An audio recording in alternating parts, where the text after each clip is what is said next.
Welcome to the business of LoRaWAN, where we dive into this long-range, low-power, wide-area network and its impact on your bottom line, the latest sensors, and proven real-world solutions.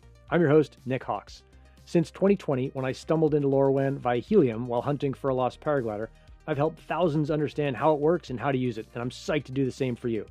I've installed everything from soil sensors to weather stations to retail foot traffic counters, coming to the conclusion that LoRaWAN is rad. So I built the only show on the internet fully dedicated to unlocking its potential for your business. Let's dig in.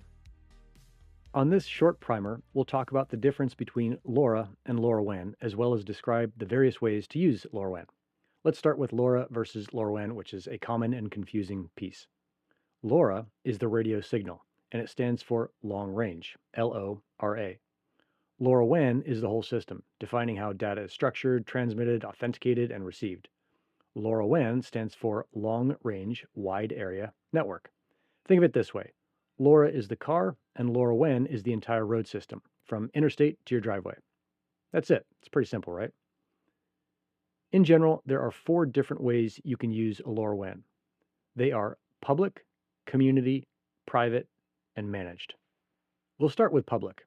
You could subscribe to a public network operator, or PNO, like Orange or Bouygues in France, Everynet in the US and around the world, or AWS IoT Core or other PNOs. PNOs install gateways across the city and offer IoT connectivity as a service, so they'll charge you a subscription to use their LoRaWAN.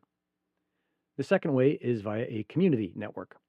You could use a community network like TTN, the Things Network, where volunteers and organizations deploy gateways and share that gateway coverage for free. There's TTN coverage in most cities. If there is TTN coverage where you are, you could just use it. If you don't have coverage where you are, you would need to buy and install and set up a gateway, which would share your coverage with others. Another community option is Helium. Helium has coverage almost everywhere in the developed world, and it's how I got into LoRaWAN. If there's Helium coverage where you are, you can use it for a very small fee. As an example, if you were to use the Medio Scientific LNS on Helium, you'd pay about 88 cents a year to send a packet of data every hour. You could also buy and deploy a Helium gateway called a hotspot to provide coverage, earning cryptocurrency in return.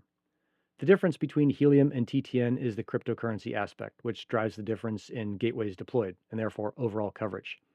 TTN has about 21,000 gateways deployed worldwide. Helium has 296,000 at last count. Cryptocurrency incentives are pretty powerful. The third way to use a LoRaWAN is to stand up your own private network. You would buy your own gateways, buy a block of addresses from the LoRa Alliance, and set up your own LNS where you're the only one using it. It's private. Finally, you could just hire a company to do the whole thing for you and manage everything to do with LoRaWAN so that all you do is get the data and send back the commands that you want to send based on the data you get. My recommendation, choose if you're doing this for business or pleasure, and then do the thing that is best for that. If you're geeky, running your own isn't that hard. If you want someone else to do the tech lifting, reach out to me. I'm happy to make recommendations. That's it for the business of LoRaWAN. Thanks for listening. If you enjoyed the show and want to learn more, the podcast's home on the web is metsci.show. That's METSCI.show. There you'll find calculators to estimate the impact of IoT usage on your business, be able to make guest suggestions if you know someone who you think should come on the show, and easily get in touch with me.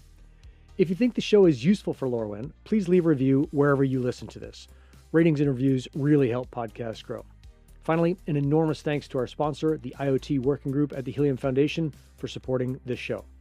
If you want to try LoRaWAN out for yourself without asking anyone permission, you can sign up for a Medio Scientific account at console.medioscientific.com and get your first 400 data credits for free. That's enough to run a sensor for about a year if you're sensing once a day.